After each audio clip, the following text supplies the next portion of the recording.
وأصحابه القادة الغر الميامين والتابعين لهم بإحسان إلى يوم الدين.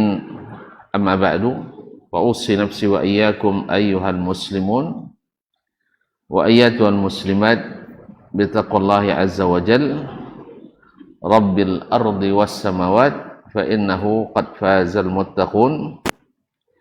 يا أيها الذين آمنوا اتقوا الله حق تقاته ولا تموتن إلا wa antum muslimun. Bapak dan ibu-ibu kaum muslimin dan muslimat, al-hadirin wal hadirat wal musyahidina wal musyahidat yang dirahmati Allah Subhanahu wa taala. Bersyukur kita kepada Allah Subhanahu wa taala atas segala rahmat, nikmat dan karunia-Nya yang senantiasa kita terima. Mudah-mudahan Allah menjadikan kita senantiasa bersyukur sehingga nikmat membuat semakin banyak nikmat yang kita terima. Ma'asyiral kiram, Bapak dan Ibu-ibu kaum muslimin dan muslimat yang dirahmati Allah SWT, selawat dan salam kepada baginda Nabi alaihi salatu wassalam. Mudah-mudahan dengan selawat dan salam yang selalu kita ucapkan, kita mencintainya dengan hati yang paling dalam, dan di akhirat mudah-mudahan dapat izin mendapatkan syafaat. Baiklah, kita melanjutkan pelajaran kita bersama Ibnu Abi Hatim rahimahullah ta'ala dalam kitabnya Adabu Asy-Syafi'i wa Manaqibuh. Adab Asy-Syafi'i dan kemuliaannya atau keutamaannya, sampai kita pada riwayat yang ke-66. Qala rahimahullah ar-rawi akhbarana Abdurrahman, telah menceritakan kepada kami Abdurrahman, yaitu Ibnu Abi Hatim Ar-Razi, penulis kitab ini. Qala akhbarani Abdullah ibn Ahmad ibn Hanbal fima kataba ilayya,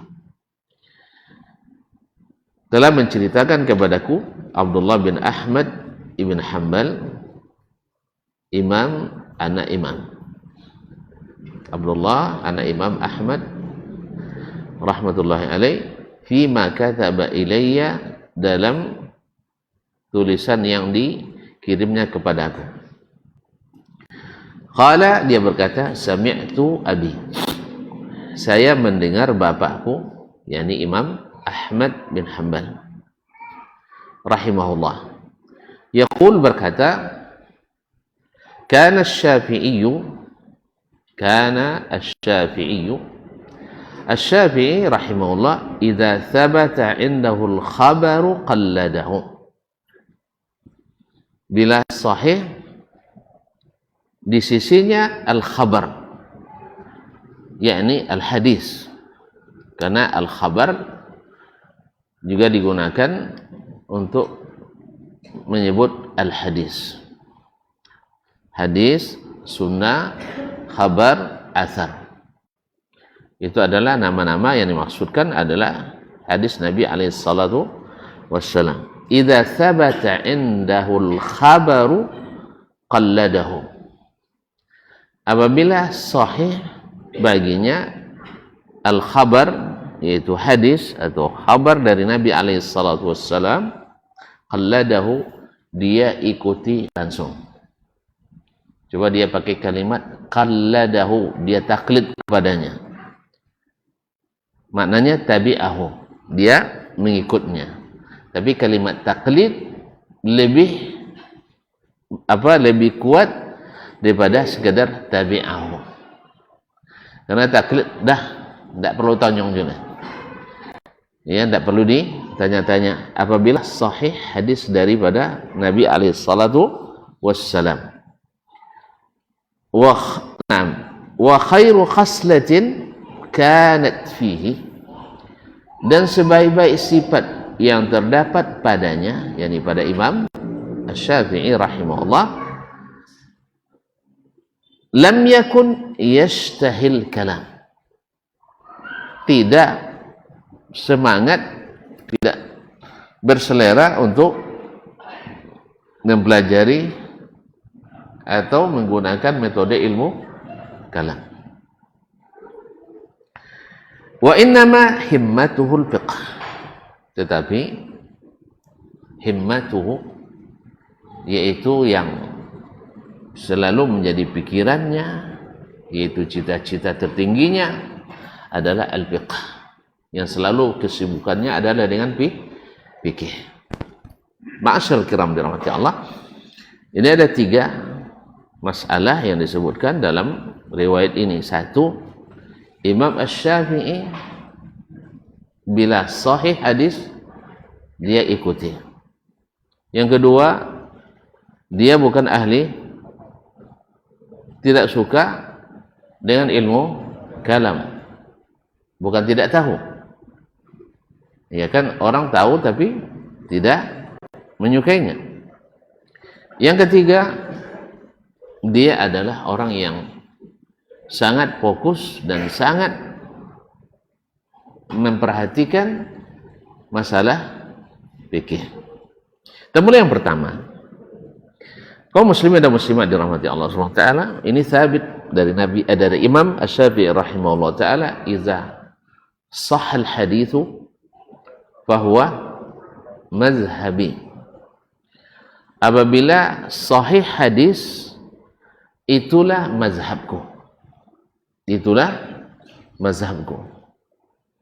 As-Subki menulis sebuah risalah, sebuah kitab kecil, menafsirkan perkataan Imam Asy-Syafi'i ini. Jadi idza sahhal haditsu fa huwa mazhabi. Karena apa? Sebab banyak para ahli taklid mazhab Imam Asy-Syafi'i memaknai perkataan beliau dengan apa? Bahwa semua hadis yang dipakai dalam mazhab Imam Asy-Syafi'i adalah sahih. Banyak yang menafsirkan idza sahhal haditsu fa huwa mazhabi, apabila hadis itu sahih maka itulah mazhabku. Mereka mengatakan semua hadis dalam mazhab Syafi'i adalah sahih. Itu dia kalau cidik mati dek mato, dek hati mati dek mato butuh. Apa makna? Kalau lecinan mato dia hancak sodong, ya. Kalau lah nak niu hati tu tahan mati. Itulah maknanya. Artinya karena menganggap mazhab Syafi'i sebagai mazhab yang pasti betul semuanya, sehingga tafsirannya pasti ke situ, bahwa semua hadis dalam mazhab Syafi'i pasti benar. Padahal Imam Syafi'i sendiri menafsirkan perkataannya dengan perkataannya sendiri, yaitu bahwa beliau rahimahullah ta'ala mengatakan dalam banyak bahasa dan banyak redaksi, dia sebutkan idza sahal hadithu wa lam aqul bihi fa'lamu anna aqli qad zahab. Kalau bila ada hadis sahih lalu saya tidak ikuti, saksikan oleh kalian akal saya sudah hilang. Ini sebagian pendaku mazhab Syafi'i mengatakan bahwa menolak hadis kadang dengan akal. Kalau amun anggun akalnya tidak sabui makna hadis sudah. Subhanallah, kaum muslimin dan muslimat dirahmati Allah. Antum mengetahui apa yang diyakini oleh Nabi dari pikiran antum atau dari apa yang dikatakan oleh beliau? Hah? Dari yang dikatakan oleh Nabi alaihi salatu wassalam, bukan apa yang terpikir oleh orang dalam pikirannya. Kalau nak tahu tentang keyakinan Nabi alaihissalam suatu masalah, tak nak tahu perintah Nabi suatu masalah, dari mana kita dapat?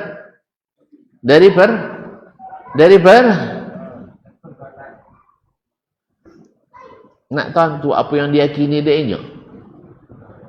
Dari mana tentu? Lah boleh lah lupa sewanto tinggal tu. Nak tentu apa yang anda diyakini. Di mana tuan-tuan tentu? Tengok dia kan. Tengok dia ujung kaki ujung rambut sampai ujung pojok kaki macam itu. Langsung tentu akidah dia kan. Di mana tentu? Dari yang saya ucapkan. Dari yang saya ucapkan. Lalu saya ucapkan begini. Tak sesuai pikiran tuan-tuan lah. Berapa cara?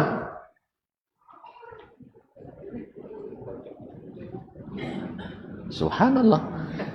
Tak sesuai pikiran tuan-tuan. Tak faham pertanyaan. Tak faham apa-apa nak jawab. Nak mengetahui keyakinan apa? Tak keyakinan tuan-tuan, tak keyakinan dia kan. Dan sabit masuk misalnya Allah Ta'ala di hati. Misal, menurut dia kan dan kotong. Bisa tuan-tuan tafsirkan aja. Saham? Bisa? Tengok muncul orang macam ni, kau tak cakap lebih langsung. Tentu yang gaib lah. Dari mana? Dari ucapan saya. Ternyata saya ucapkan tak sesuai dengan tuan-tuan pikirkan. Berapa cara? Ikut perkataan dia atau pikiran tuan-tuan? Ikut perkataan saya, bukan pikiran tuan-tuan. Karena keyakinan saya, bukan keyakinan tuan-tuan. Jadi kalau nak tahu keyakinan Nabi SAW, dari mana diambil? Dari perkataan Nabi, bukan dari pikiran dan pemahaman orang-orang yang setelah Nabi SAW. Joleh Pak. Boleh enak kaji malam kah? Sekali tidak datang pun yang lalu lah, boleh bongi pun. Jadi kaum muslimin muslimat, demikian juga kita ingin sesuatu yang harus kita yakini dari Allah Subhanahu wa taala. Dari mana kita tahu? Dari perkataan Allah Subhanahu wa taala. Lalu yang dikatakan Allah tidak sesuai dengan pikiran kita. Lalu kita bilang apa? Allah tidak pandai menjawabin. Apakah kita meyakini yang kita pikirkan atau yang meyakini apa yang Allah katakan? Tentu yang Allah katakan. Allah yang Allah katakan. Nah, Imam Syafi'i rahimahullah ta'ala, bila sahih hadis, dia tinggalkan pendapatnya. Jadi tafsir yang disebutkan oleh As-Subki dalam kitab Tafsir Qauli Syafi'i, idza sahha al-hadithu fa huwa mazhabi. Tafsir dari perkataan Syafi'i, apabila sahih hadis itulah mazhabku, ditafsirkan dengan perkataan Imam Asy-Syafi'i sendiri, bahwa beliau mengatakan idza wajadtum haditsan yukhalifu ra'yi fadrib bi ra'yi ardal ha'id. Apabila kalian temukan hadis bertentangan dengan pendapatku, maka campakkan pendapatku ke dinding. Buang, ompen ke dinding. Apa makna ompen ke dinding? Tak pakailah. Sebab perkataan Nabi SAW di atas seluruh perkataan siapapun. Jelas ya? Jelas sudah lah. Nah, kaum muslimin dan muslimat dirahmati Allah. Jadi tidak bisa kita mengadu atau mempertentangkan perkataan Imam Asy-Syafi'i dengan hadis-hadis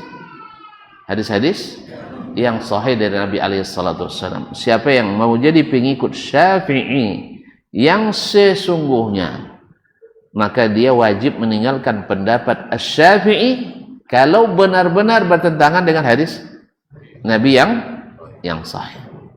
Tapi jangan sembarangnya buat bertentangan weh. Enggak. Iya, karena ada yang namanya ikhtilaf itu tadad, tidak bisa disatukan. Jelas? Nah, dan ada ikhtilaf itu sifatnya tanawwu', bersifat variatif. Kalau sahih Ini bisa sahih, ini bisa sahih. Jadi tidak sembarang kita mengatakan bertentangan perkataan Imam Syafi'i atau bertentangan dibuang, bukan. Karena ada hal-hal yang harus diperhatikan. Tapi maknanya tentu ini di kalangan para ulama. Kenapa kita bahas juga ini? Karena tidak sedikit orang mengajak sekali Syafi'i tetap Syafi'i. Padahal kadang-kadang pendapat itu bukan pendapat yang muktamad dalam mazhab Syafi'i. Atau misalnya sekali Imam Ahmad dalam mazhab Ahmad, bahkan pendapat itu bukan pendapat muktamad dalam mazhab Imam Ahmad. Tahu tak tuan-tuan?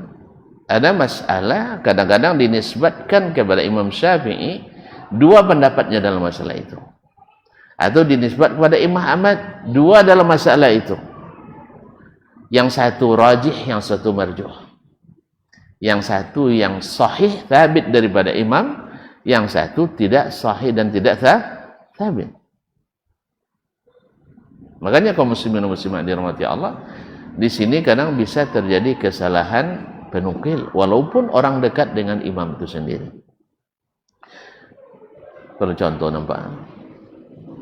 Perlu contoh nampak?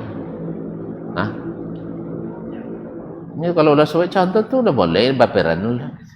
Lah disolang lu amalan awak ni. Ni amalan haji lah selesai walun wang jadi singgung-singgung ni. Kan ya? Ya tak? Kalau dai ndak amalan ni nyodur sendiri. Kalau ndak dai nomor. Kan ya?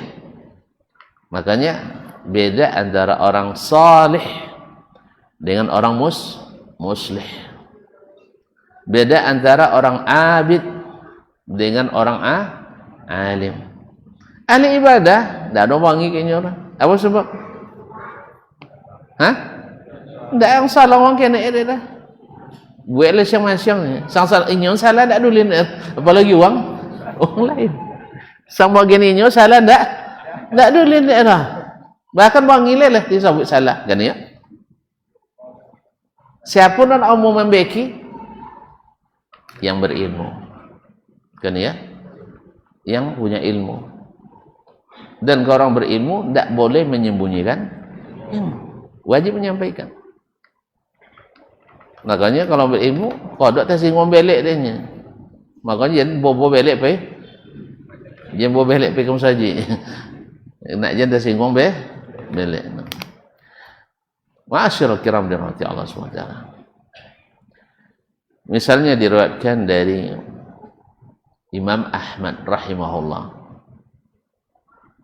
Itu Imam Syafi'i lah ya. Imam Syafi'i dia nak. Iya tak? Dari Imam Asy-Syafi'i rahimahullah ta'ala. Bahawa beliau mengatakan bid'ah dalam mulai tersinggung dulu ya. Bahawa bid'ah itu terbagi dua.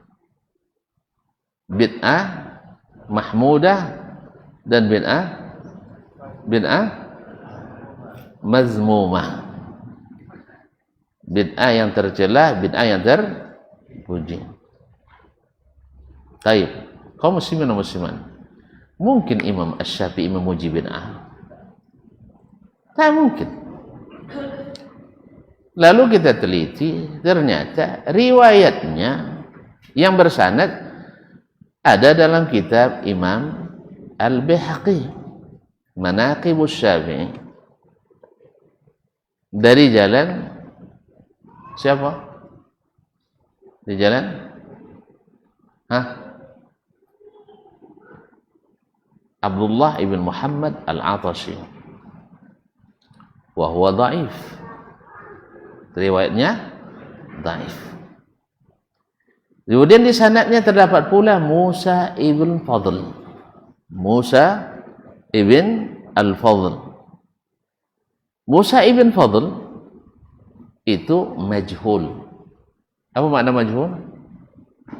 Tidak tahu tu siapa orang. Predikatnya tidak tahu. Dhaif tambah majhul, hasilnya secik gantiang, secik putih. Kalau cik tali itu so cik gantiang, so cik putih. Kokoh? Enggak. Ini kata tali kan, ibaratnya di hati Nabi awak di bawah gini. Di simbol pertama gantiang, simbol kedua putih. Sampai ke Nabi? Enggak. Boleh? Atau awak dengan Syafi'i rahimahullah, Al-Baihaqi dengan Imam Asy-Syafi'i. Ujung pegang dari Syafi'i, ujung cik pegang dari Al-Baihaqi. Di tengah-tengah tali tadi ada cik gantiang, cik putih. Nyambung ke Syafi'i? Enggak. Apa je anak naik kinya? Putih cunya. Putihnya. Jadi artinya riwayat itu tidak sahih dari Imam Asy-Syafi'i rahimahullah. Justru yang sahih dan mu'tamad dari Imam Asy-Syafi'i rahimahullah adalah man istahsana faqad syarra. Siapa yang menganggap baik suatu masalah agama sama dengan menduduki posisi pembuat syariat. Siapa yang berhak membuat syariat? Allah dan Rasulnya. Diganti dakwah dosa atau berpahala? Dosa. Itu kata Imam Syafi'i. Jadi siapa yang menggantikan posisi Allah dan Rasul berarti berdosa. Karena menghalalkan yang Allah haramkan, mengharamkan yang Allah halalkan, dosa kecil apa dosa besar? Dosa besar. Bahkan Allah lebih murka kepada orang yang menghalalkan yang haram, mengharamkan yang halal daripada orang yang syirik. Walaupun syirik lebih besar dosanya daripada menghalalkan yang haram, mengharamkan yang halal. Tahu tak kenapa? Kok ganji bunyi Ustaz ni? Sosik Ustaz kau nyanyi. Woi. Ketika Allah menyebut dosa-dosa besar, diurut yang pertama menghalalkan yang haram, mengharamkan yang halal. Apa sebab? Padahal syirik dah diampuni.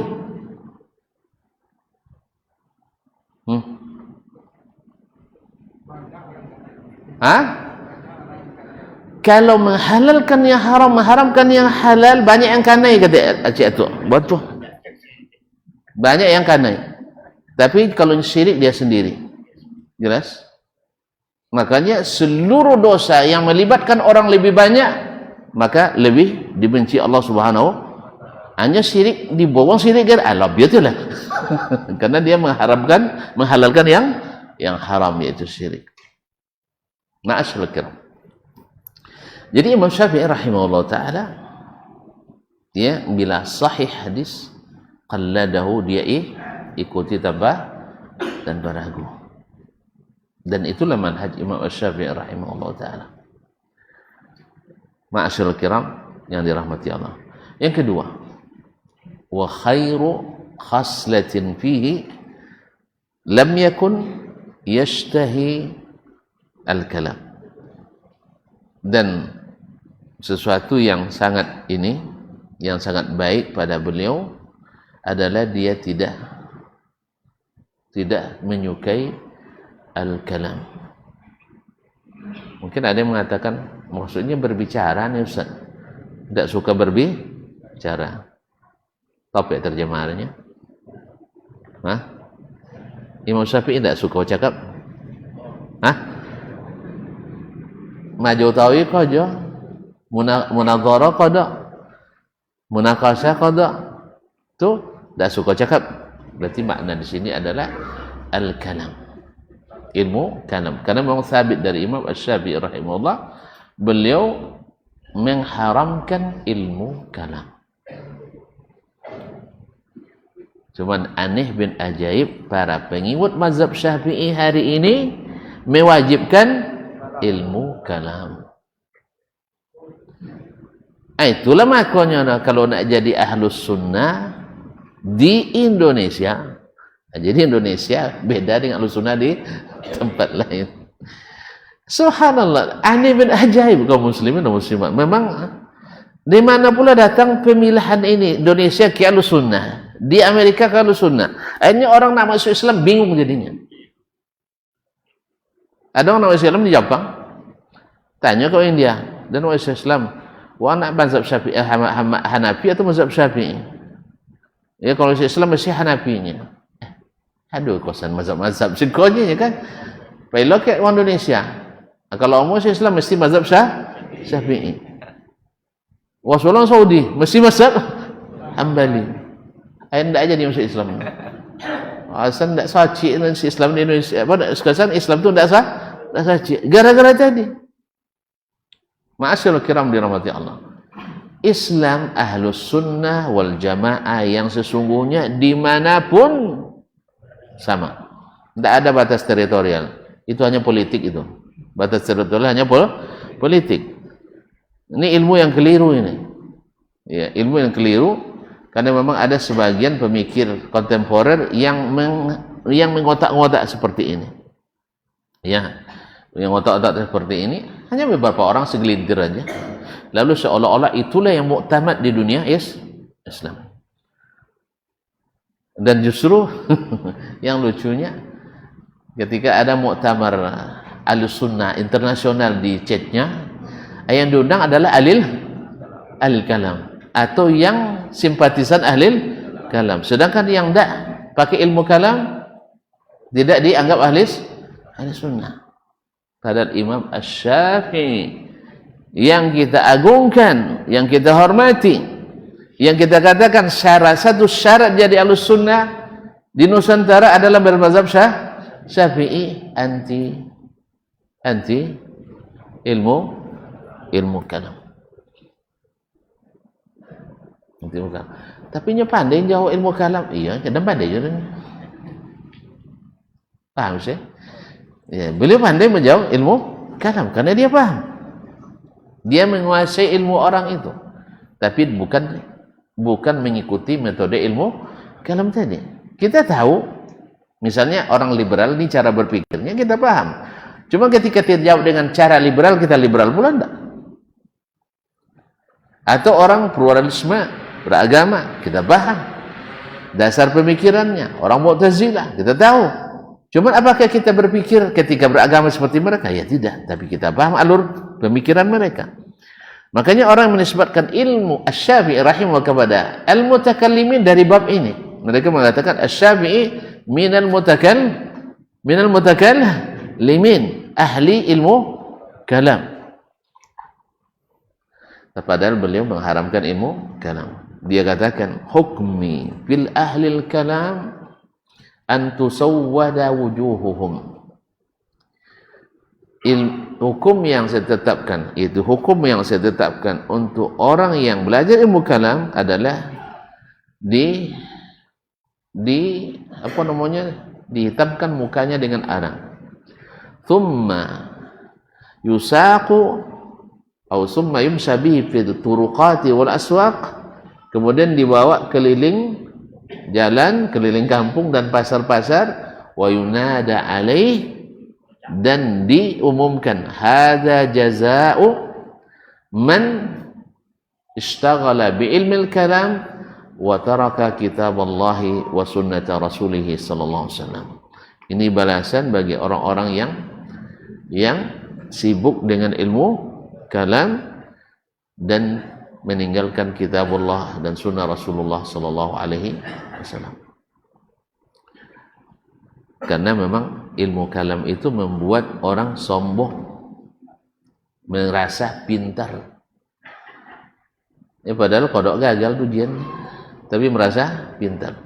Makanya dari dulu sampai hari ini orang-orang yang ilmu kalam pasti senjatanya orang-orang yang ahli sunnah itu, ahli hadis itu tidak menggunakan akalnya. Kan ya sabu ini mah. Assalamualaikum kene gunung utak apa paham ni. Jadi tengok nilainya ada saudaranya.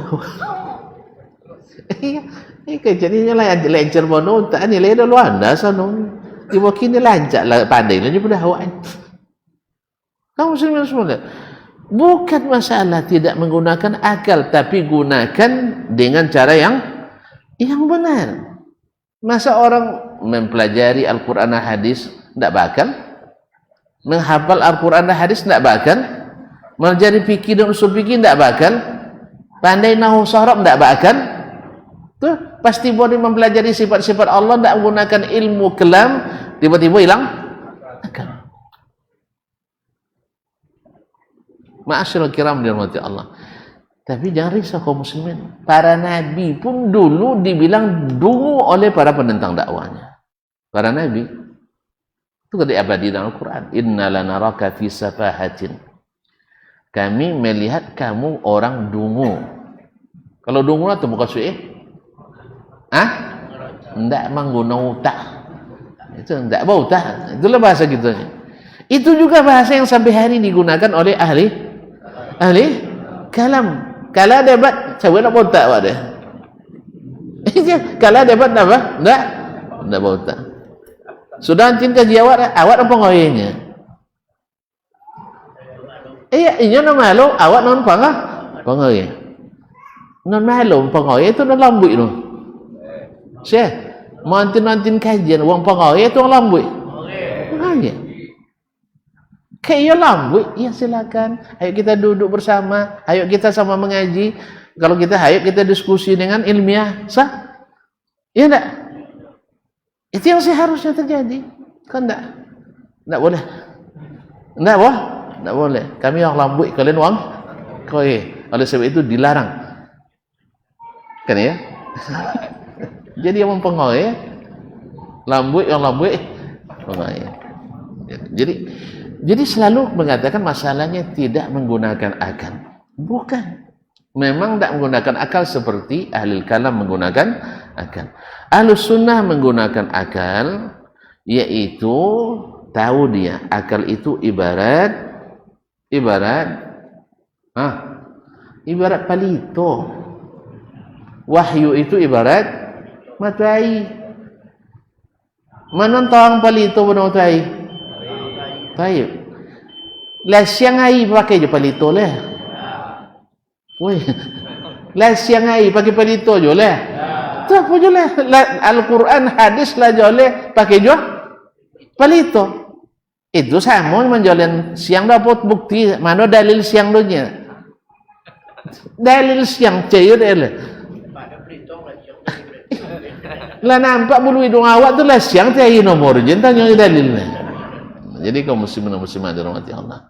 Jadi keterangan tadi Mas katakan, nak tahu bagaimana tentang Allah, bagaimana akidahnya Rasulullah dari perkataan Allah dan perkataan Rasulullah, bukan dari hasil pikiran kita. Maka kita tanya ke Nabi SAW. Maka kita dapatkan jawabannya dari Nabi SAW, begini, itu yang harus diyakini. Bukan mengakali. Karena akal itu berat lilin, ibarat palito. Sedangkan wahyu itu seperti matahari, jangkauannya luas.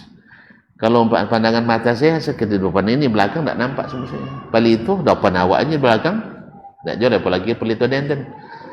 Dan ya hitam hidung dah. Allah musta'an. Jadi kaum muslimin dan muslimat dirahmati Allah. Jadi menurut Imam Ahmad, perkara sifat yang baik pada Syafi'i tidak suka ilmu kalam, karena memang sesuai namanya yang terang jadi kalam. Allah musta'an. Pas waktu tanya.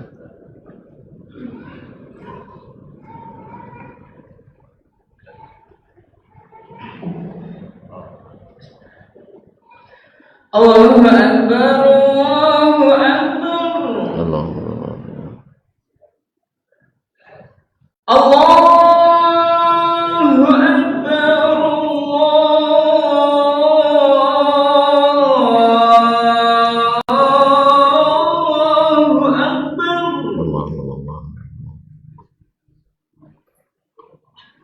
Asyhadu an la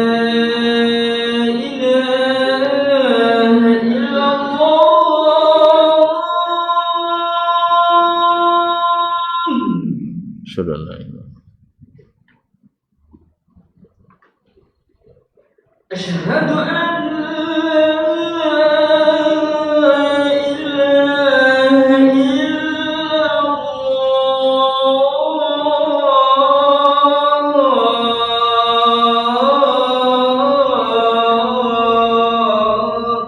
Sudah.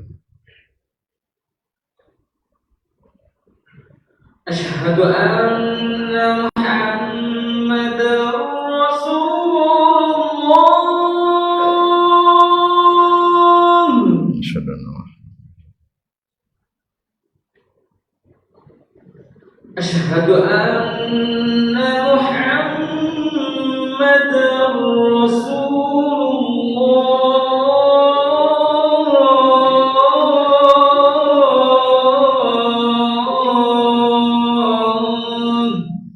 Sudah.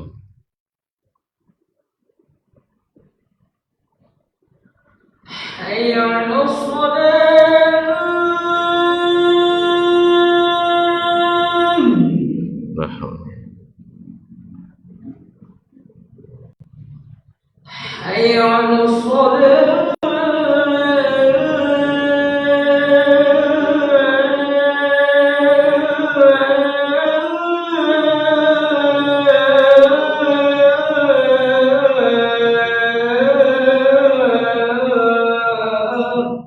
La haula.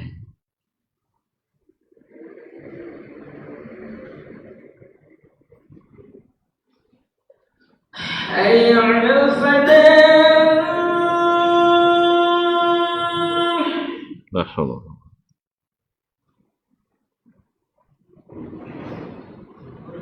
حي على الفلاح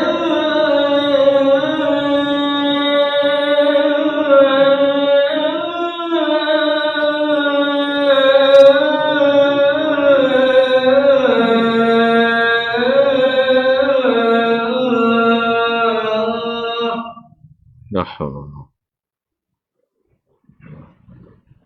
الله أكبر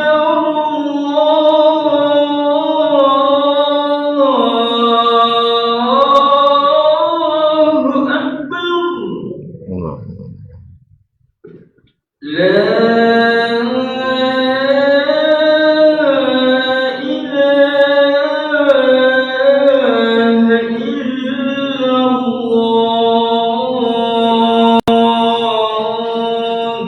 Wa nashhadu an la Allahumma rabb hadhihi was-salatu.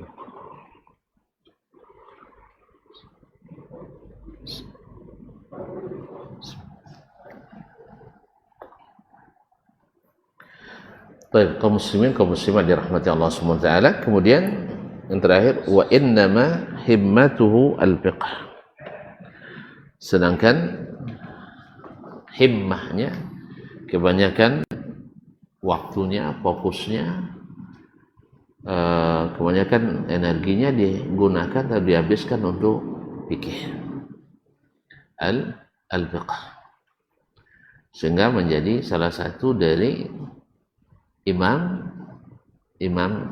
mazhab fikih yang empat, dan itu diakui oleh para ulama. Dia diakui oleh para ulama, para fuqaha, ulama para fuqaha, seperti pertama Imam Malik rahimahullah ta'ala, gurunya, yang memberikan pengakuan pada Imam Syafi'i rahimahullah ta'ala, sehingga dijadikan langsung asisten pribadi Imam Malik rahmatullahi alaih. Di saat beliau mau belajar sama Imam Malik kan bersyarat, siapa yang mau belajar dengannya kitabnya Al-Muwatta. Ini di zaman ini ada pula sebagian yang mengkritisi tidak boleh mengajarkan kitab sendiri. Mungkin silap barangkali. Dia lupa bahwa ulama-ulama dulu rata-rata mereka mengajarkan kitab yang mereka susun sendiri. Imam Malik mengajarkan kitabnya Al-Muwatta. Imam Syafi'i mengajarkan kitabnya Ar-Risalah, Ikhtilaful Hadis, dan sebagainya. Imam Ahmad mengajarkan kitabnya Al-Musnad, Al-Ilal, Al-Masail, dan sebagainya. Imam Abu Hanifah mengajarkan kitabnya Al-Fiqhul Akbar, kitab Ar-Ra'i, dan sebagainya. Dan masih banyak. Semua ulama mengajarkan. Imam Al-Bukhari mengajarkan kitabnya Al-Jami' As-Sahih, mengajarkan kitabnya Khalqu Af'alil Ibad, mengajarkan kitab Juzul Qira'ah dan sebagainya. Imam Muslim juga yang sama mengajarkan kitab Al-Jami' As-Sahih dan seterusnya. Jadi pada asalnya ulama mengajarkan kitab mereka sendiri. Nah, jadi bukanlah suatu hal yang salah bila seseorang mengajarkan kitabnya sendiri. Tapi tidak kitab Ustaz Rajonnya, tahu di jelas, tahu di ketika memilih judul dulu antara mentahqiq kitab ulama atau mengarang karangan sendiri, maka saya melihat mentahqiq kitab ulama lebih diutamakan daripada menulis kita sendiri. Wallahu taala alam. Baik, kaum muslimin dan muslimat dirahmati Allah. Di Imam Syafi'i rahimahullah ketika datang kepada Imam Malik rahmatullahi alaih, kata Imam Malik, siapa yang nak belajar dengan saya harus baca dulu kitab saya sampai selesai. Dia baca dulu boleh belajar. Kalau awak sampai syarat itu jelitnya belajar banyak guru lainnya, banyak guru yang tapi Imam Syafi'i apunya dia tidak sekadar baca aja buyanya, lapal dan lapal boleh malam apal dari kitab Al-Muwatta, tapi kurang 1000 berarti sekian hadis, jadi sampai boleh malam. Memang payah. Nah, awak semester 2 hati hadisnya terawih payah kuliah hadis. Ya semester ni. Sampai siko semua mau hafal 20 hadis, sampai 10 hadis semester payah juga san. Jadi kaum muslimin dan muslimat dirahmati Allah, tu tak guna otak kecil rumah. Mau hafal tu tak guna otak. Memahami dan mengamalkannya tidak menggunakan otak. Jadi menggunakan otak itu bukan maknanya menyalahi apa yang disampaikan oleh Allah dan Rasul. Kalau itu makna cak aja guna otak dulu. Ya. Nah, itu salah gunakan. Nah, Imam Syafi'i rahimahullah sudah menghafal sebelum belajar kitab itu pada Imam Malik rahmatullahi alaih. Di antara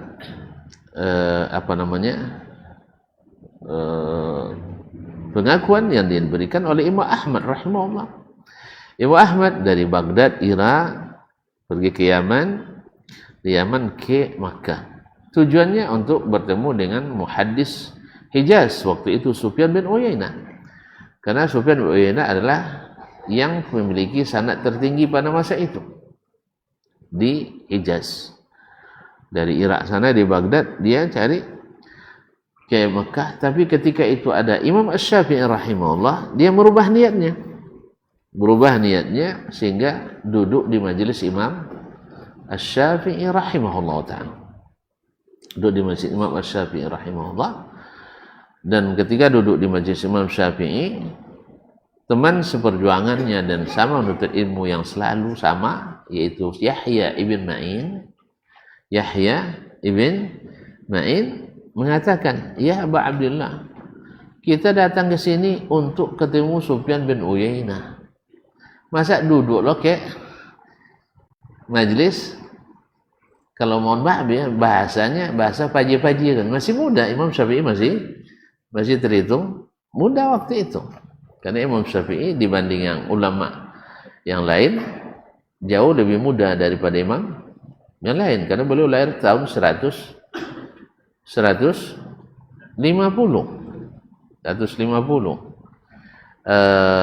Hijriyah. Sedangkan Imam Ahmad lahir 164 atau 163, beda sekali umurnya. Sedangkan Sufyan bin Uyainah itu lahir di awal abad kedua, 100 sekian, wafat 198. Tentu ini yang harus dikejar, karena ikut nak copet mati, kalau ikut masih lama. Kuasa tidak lama Syafi'i dah. Kada lama Syafi'i dah, 50 tahun umurnya, 54 tahun beliau pun meninggal rahimahullah ta'ala. Sedangkan Sufyan bin Uyainah umurnya hampir 80 atau 80 lebih dia meninggal. Nah, jadi kaum muslimin dan muslimah, apa dia siko duduk? Awak datang tu ke Syekh yang godang tu, ikut Syekh kenek bong. Kata Imam Ahmad, innal haditha idza fatana bi'ulu adraknahu binuzul. Kalau hadis tidak dapat sanad pendek tapi tetap dapat sanad panjang. Artinya tidak dapat dan kau langsung ke Syekh Ibn Uyainah dan bisa belajar ke aku. Kan ya? Turun sanadnya. Tetapi kalau idza fatani aqlu hadzal fata, kalau luput dari saya fikihnya, akalnya seorang anak muda ini, maksud Syafi'i, la ajidu inda ghairi, saya tidak dapat di yang lain. Dan memang kaum muslimin dan muslimat, ada beberapa ilmu yang kalau kita tidak duduk dengan syekh ini kita tidak dapat. Betul kan? Ada yang kita tidak dapat. Nah, di sini kita duduk, misalnya kita dapat, misalnya di majelis hadis, kita mungkin dapat dari sisi ulumul hadis, kemudian dari sisi rijalul hadis, kemudian dari sisi, pokoknya sekitar itu tentang hadis. Tapi di fikihnya mungkin kita kekurangan. Di fikih hadisnya kekurangan. Karena biasanya kalau di majelis hadis lebih banyak fokusnya menamatkan hadis tadi. Misalnya waktu saya belajar di Madinah dengan Syekh Abdul Muhsin Al-Abbad hafizahullah, itu menamatkan kitab Sunan An-Nasa'i itu hampir selesai S1 tamat. Padahal tiap hari belajar. Tiap hari. Maksud saya 5 kali dalam sepekan atau 4 kali dalam sepekan, itu setiap hari di dinas. Nah, itu baru tamat 3 tahun setengah. Oleh sebab itu istinbat hukum beliau tidak terlalu dilatih kita di situ, tapi lebih kepada hadisnya, hifzul mutunnya, rijalul hadisnya, dan seterusnya. Kemudian dari sisi hukum hanya hukum-hukum yang zahir saja misalnya. Oleh sebab itu kaum muslimin dan muslimat dirahmati Allah, kalau begini saya bilang nanti tidak terlatih dalam menistinbat hukum dari hadis-hadis Nabi alaihi salatu wasallam. Akhirnya mau tidak mau saya harus duduk juga di majelis seperti Syekh Atiyah Muhammad Salim rahimahullah ta'ala, yang merupakan murid Syekh Muhammad Al-Amin Asy-Syanqiti, penulis kitab Adwa'ul Bayan, dan sekaligus menantunya. Karena beliau di majelisnya banyak fawaid, baik lughawiyah, fawaid fiqhiyah, dan yang lain-lainnya. Juga Syekh Muhammad Mukhtar Asy-Syanqiti rahimahullah ta'ala, yang ini menjadi anggota Majelis Ulama Besar Arab Saudi. Masih muda tapi ilmunya menyamai yang tua atau dalam sebagian melebihi. Jadi di situ kaum muslimin dan muslimat, Imam Ahmad memilih duduk di majelis Imam Asy-Syafi'i karena fikihnya itu tidak tergantikan oleh majelis yang lain. Jadi fikihnya di majelis ini tidak tergantikan, tidak didapat di majelis ini. Bukan ini majelis ini kurang, bukan. Ini kelebihannya di sini, ini kelebihannya di sini.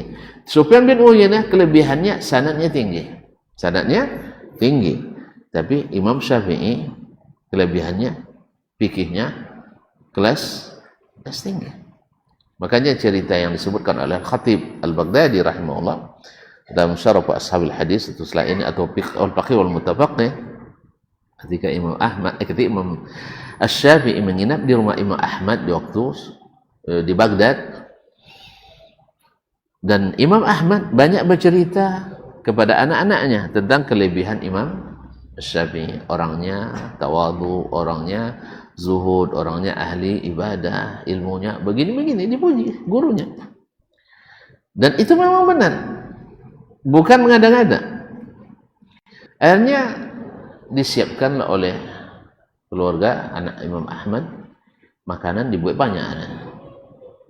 Tujuan mau uji habis itu dah buat banyak. Tapi memang orang Arab itu biasanya memuliakan tamu, melebihkan dari sisi kuantitas dan juga dari sisi kualitas. Kamu pernah diundang orang sahur rumah tapi tidak orang Arab udah, tapi orang Turkistan yang tinggal di Arab, yang lama mau tinggal situ. Sahur bang, pinggan dia lo paling gadang, awak paling kenek di majlis pinggan awak paling gadang. Habis bang gadangnya pinggan ceper 22 melimpah. Wah, pucoro nyar sabinnya. Siang-siang mau bin. Ini kan nasi itu kan lah masuk sambal sekali lo. Amak nengok lah iso dia kan. Nah, nengok aja lah iso. Pinggan ceper gadang, Pak. Habis Pak pinggan ceper dia lain kan. Habis dapatnya. Dah lah habis. Nengku itu dah lupa. Sampai 9 kilo bawa dulu. Kini setelah nampak. Setelah nampak dan balas 10 lah. Allah Ustaz. Waktu itu banyak. Bismillah. Abi juga tanya. Subhanallah. Ini Abi ini nyata pas. Oleh Abi air. Saya itu nak ditambah lah dia lah. Oh iya. Jadi kaum muslimin. Jadi dibuat makanan banyak oleh anak Imam Ahmad. Kemudian disiapkan air untuk wudu. Karena dulu pakai keran kan, disiapkan air wudu, ember atau sejenisnya. Jadi subhanallah, di waktu subuh datang, tentu Imam Ahmad dengan Imam Syafi'i dan anak Imam yang laki-laki semuanya pergi ke masjid. Anak Imam Ahmad yang pedusi tadi, yang masih kecil, tentu membereskan tempat tidur Imam Syafi'i tadi. Tengok makanan licin. Tengok makanan yang banyak tadi licin, habis. Kalau orang zuhud tak macam ni, kan itu tafsiran anak-anak tadi kan. Tengok air wudu tak berkurang. Tentu mulai berkecamuk pikirannya, nyaya inyo zuhud. Tapi makan banyak. Nyinyo ahli ibadah, ayu ndak usah. Ndak wudu. Tentu tafsirannya pasti sebaliknya. Mana lah ada orang zuhud makan kan ya, mana ada orang zuhud makan banyak. Mana ahli ibadah yang tak solat malam. Kan itu. Jadi, pulang solat. Tanya anak lah. Ya. Ile ya cito nonalanya tak. Apa itu? Makanan habis sodorin. Ayo dua ndak dua. Kata Imam Ahmad, tanya kayaknya jangan kita tanya. Tanyakan langsung kepada yang bersangkutan. Apa jawab Imam Syafi'i rahimahullah? Amma ta'am, adapun makanan, fala adri fi Baghdad, saya tidak tahu di Baghdad ini ahla baitin ta'amuhum asyaddu halalan min manzili Ahmad.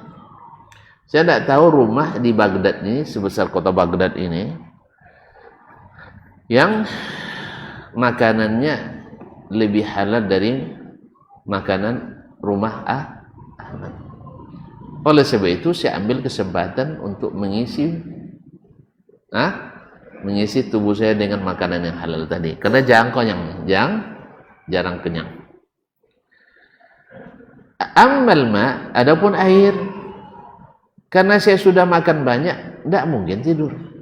Kalau bayangan tadi, makan banyak, lolok lah, lama, tidak. Kalau beliau tidak. Faja'altu anzur fi hadits Nabi sallallahu alaihi wasallam, Marawal Bukhari an Anas bin Malik, anna Nabi sallallahu alaihi wasallam qala li akhi Anas, ya Aba Umair, ma fa'ala Nugair. Setelah saya makan banyak, maka malam itu saya mengamati hadis Nabi alaihi salatu wassalam. Ya Aba Umair, ma fa'ala Nugair. Wahai Abu Umair, bagaimana keadaannya si Nugair? Nugair itu burung. Kalau bahasa mungkin burung kudidi kayaknya. Burung kecil, Iya enggak segitulah. Nah, Nugair burung yang kecil yang biasa dipakai oleh anak-anak masih kecil. Karena Abu Umair itu anak kecil. Jadi dia main burung tadi. Jadi rupanya burungnya mati. Maka tanya oleh Nabi, apa yang dibuat oleh Nugair? Qala istanbattu min hadzal hadis 70 mas'alah fiqhiyah. Dari hadis yang hanya 2 penggal ini, ya Aba Umair, ma fa'ala Nugair, saya bisa mengistimbat 70 masalah fikih. Apa? dan la loyon ce la loyon ce yang ke-77 bayan ce. Nah begitu. Cuman sayang tidak ada sampai hari ini ditemukan dalam apa kitab-kitab beliau atau dalam catatannya yang sampai kepada kita. Dan coba ya sampai ke kawan-kawan kan ada tonton bisa istimbatnya. Kumpul 7 masalah tu. Kalau ada mahasiswa yang siap untuk mengumpulkan 70 masalah dari hadis tadi. Nah, kalau ada apa-apa yang bisa, ada yang tolong juga. Ya, mana tentu dari hadis itu bisa istinbat 7 masalah. Nah, ini membuktikan bahwa himmah, yaitu semangat Imam Asy-Syafi'i dalam menggali fikih dari dalil-dalil memang di atas rata-rata. Di atas rata-rata orang yang semasa dengannya. Makanya tidak salah kalau orang yang sekelas Ishaq bin Rahuyah yang awalnya goli-goli asam, ini kan pakih juga. Diboleh Imam Ahmad belajar kayaknya. Ishaq bin Rahuyah tentunya kata Imam Ahmad, tidak ada yang menyeberang sungai Khurasan ke Baghdad yang lebih pakih dari Ishaq bin Rahuyah. Padahal dari situ ada Muhammad bin Muslim bin Wara, ada pula 6 bulan yang banyak. Tapi yang paling pakih ada Ishaq bin Rahuyah. Tapi setelah bertemu dengan Asy-Syafi'i rahimahullah, baru dia paham. Dia minta kitab-kitab Asy-Syafi'i itu disalin semuanya. Kadang kan kali-kali asam juga kadang-kadang awak lo belajar ke inyo gitu dah. Sahih? Ada gitu itu enggak. Le boleh tidur. Adornya. Nah, dia nak belajar ke inyo. Nah. Tapi setelah bertemu dia mengakui dan mau belajar. Muhammad bin Hasan Asy-Syaibani, salah satu murid terbaik Abu Hanifah dan juga murid terbaik Imam Malik, pernah bermunazarah, beradu argumen dengan Imam Syafi'i. Bukan pernah, beberapa kali. Saking panasnya, masya Allah, ya sampai baju bajunya putus-putus. Karena Muhammad bin Hasan Asy-Syaibani itu orangnya besar. Apa besar orang? Gempal, besar badannya. Subhanallah. Setelah selesai, ini yang penting kaum muslimin dan muslimat dirahmati Allah, bukan sebelumnya. Setelah selesai, kita tahu siapa yang berjiwa besar ketika berdebat. Apa setelah selesai, tanya pada Syafi'i, kaifa wajadta Muhammad al-Hasan? Bagaimana kau dapatkan Muhammad al-Hasan? Dia jawab, ma ra'aitu saminan amla'a ilman min Muhammadul Hasan. Saya tidak pernah melihat orang gempal tapi penuh dengan ilmu. Biasanya kalau kau ada apa dan lolok. Tapi ini tidak, penuh tubuhnya dengan ilmu seperti Muhammadul Hasan. Muhammad Hasan ditanya pula tempat berbeda oleh murid-muridnya, contoh apa buyahnya? Orang buyah contohnya apa contohnya? Ma ra'aitu fatan aqala min asy-Syafi'i. Saya tak pernah melihat seorang anak muda yang secerdas Asy-Syafi'i. Ikonya kau jawaban dapat. Cerdas dan berilmu. Akhirnya saling memuji. Itulah orang sekelas Yunus bin Abdul A'la As-Sadafi, seperti sebagian riwayat akan disebutkan, yang dari Mesir, seorang faqih dan muhaddis Mesir, juga mengakui keilmuan Imam Syafi'i. Dan yang lebih diakuinya tadi adalah Asy-Syafi'i setiap habis berdebat tak pernah mendendam. Awak Allah berdebat lah, itu masalah. Lah biar lo coba petinju lah. Kalau petinju tahu lo gerata kan ya. Kalau berdebat dengan ilmu tu alun berdebatnya lang gerata. Kadang bo pasukan pasukan jin lo kan dibogil kan. Itu takut orang dia berdebat. Atau kalau kalah aku turunkan masa. Bukan, kalau itu debat itu namanya debat. Bukan debat, itu nanti nak bikin kalah. Kalau nak berdebat, tirulah mereka. Bukan hanya mazhabnya yang ditiru, tapi juga akhlaknya juga ditiru. Wabillahi taufik wal hidayah, wallahu taala alam. Wassallallahu ala nabiyyina Muhammadin wasallam. Subhanakallah bihamdik, asyhadu an la ilaha illa anta, astaghfiruka wa atubu ilaik. Wassalamualaikum warahmatullahi wabarakatuh.